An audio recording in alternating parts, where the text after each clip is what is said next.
I want to talk about a very, very important concept that a lot of young guys are facing when you get onto self-improvement. So you've got a friendship group right now that you think, are incredibly close to you. They're really good friends that you have experienced a lot of stuff together. Now, this video isn't exactly to those that have already improved their friendship circle. So if, for example, you've been on self-improvement for a while, you've improved yourself, you met some like good people, fair enough. If I ask you this question right now, are your friends good people? If you didn't answer immediately, then the answer is probably no, and you probably need this video. If straight away you were like, yep, like 100%, like the people I've got in my life right now are fucking amazing, 100%, like you probably don't need this video, maybe you can click off. The TLDR of this is, just because you spend time with people and you have fun with them and you have a lot of laughs with them, does not mean that they're actually your friend. And that seems so crazy because you would assume that it does. I can give you so many examples. I should just give you real examples to make it easier. But I'm actually going to tell you an example, not of me, but of a guy that I met like a while ago. And he spoke about like his old friends that he knew for a while, like in a sports club in like rugby. And that like he fell out with them all and everything, but he still was like somewhat in the friendship group, but he'd kind of like go to see them, go to the pub with them, but he didn't really like them. And it was always this thing, like every single time we'd meet, it'd be this thing of like, he'd be thinking like, yeah, I've got to drop him and everything, I've got to stop being friends with them. He wasn't able to realize, like I really tried to help him, but he wasn't able to realize that just because you share some activities with someone, just because you went on holiday and you're all laughing and having a good time, that does not make them a good friend. You would assume that it kind of does, but like a good friend is someone who actually cares about you. And of course, most men in this modern day are so like emotionally blunt. Like they are emotional, they are weak, but they're so like bad emotional. Do you know what I mean? You'll find lots of guys who are emotional in the sense of like weakness, in the sense of anger and everything. You'll very unlikely find guys who are emotional in the sense of like that they'll literally tell you that they're grateful for you, that they're so happy that they met you and stuff. Of course, if you meet a guy like that, that's somewhat of like a fucking rare guy that you want to keep in your life, who can express that openly of how much like he values you. But for this guy's scenario, he had experienced like a lot with these guys. So when you're in a sports club together, that's like a huge bonding experience, and they went on holiday and everything. But he would just tell me like the bullshit they'd say to him, how they'd treat him and everything. It was just a bit negative, and now they don't really play the same sport, but they like just drink together and stuff. And he just wasn't able to grasp when I would tell him like, yeah, they're not your friend. I know it seems like you're all friends, but you're not. You are not friends with them. You're all friends with the same drug.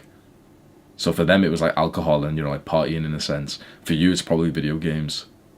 The people who this video is for, the issue is that those type of people don't want to watch this video. Because I'm telling you right now that your friendship group, if you're one of those people, I'm going to assume you are if you're watching this, the people you play video games with are not your real friends. Because the way to like find this out, if this person is your real friend or not, is simply, would we continue being friends? Would we continue speaking every day if we stopped doing the drug together? Video games is a drug, don't be a pussy. So if you've got a group of video game friends and you're on Discord every day playing fucking Valorant or League of Legends or something with them, and you ask yourself this question, of course you're going to say, oh no, yes we would. I'd still join the Discord and we'd still be friends. No, you fucking wouldn't. There really is an issue with this, because your perception of your friendship is going to be very different from someone who's on the outside looking into it.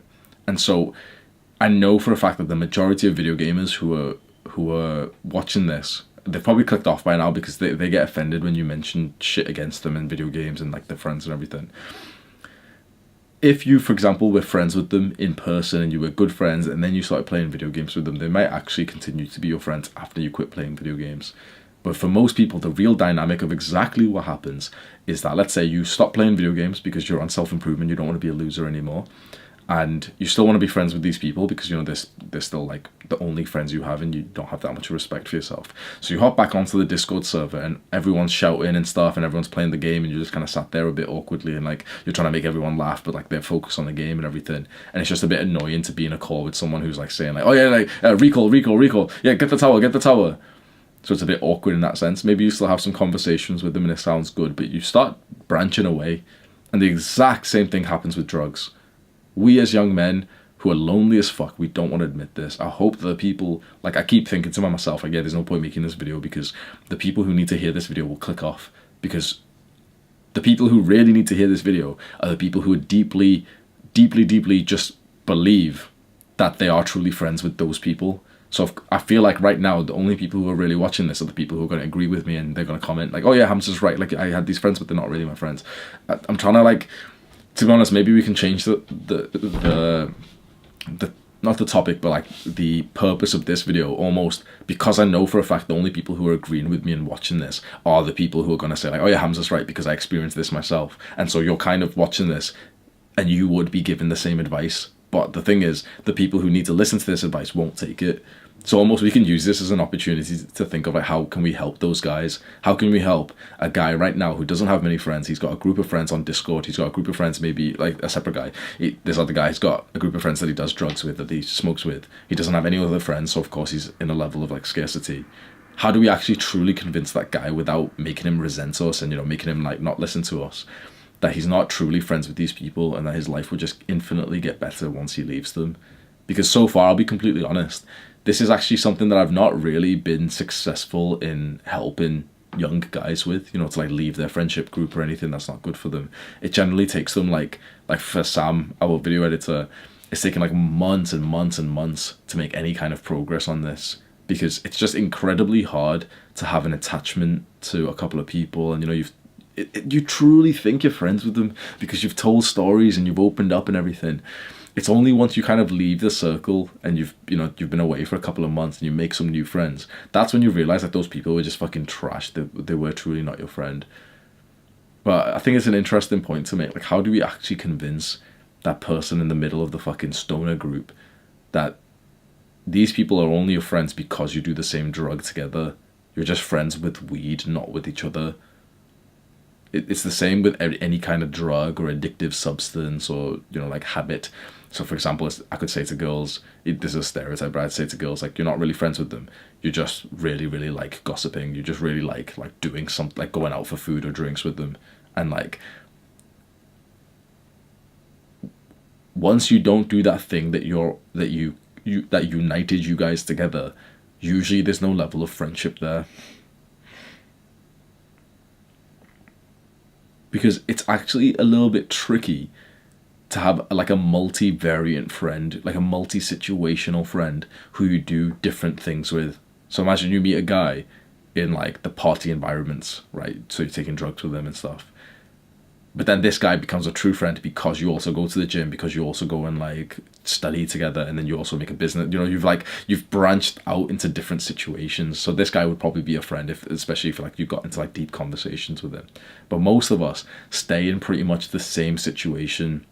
So it would be like playing video games, or, you know, just hopping on Discord calls with each other, or taking the same drugs, or going to the same sports club.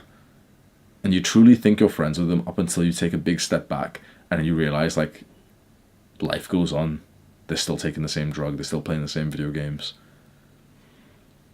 I wish that I could drill this into so many young guys who are just staying in the same friendship group, because those quotes are so true. Like, you are the middle of the 5 people you spend time with. You don't realize how much you are influenced by the people around you.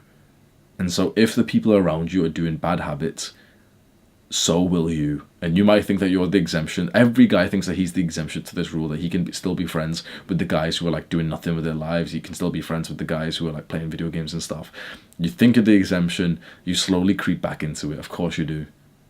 If there's a guy who parties and you don't want to party, bro, you will eventually start to. Now, of course, some dickhead's going to come in the comments and be like, oh, but I've got a guy who parties and I don't go with him. Okay, you're an exemption, congratulations. But I guarantee you're more likely to go out with that guy who parties more than if that same guy was like not a partier.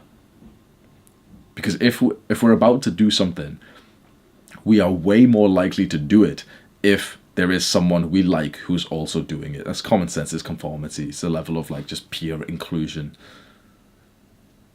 And so if you're trying to take a step back from video games and you've been totally ingrained in that lifestyle, but you're still friends with the same guys because, you know, they're your only friends and they are good people, Hamza, like, it's going to be tricky for you.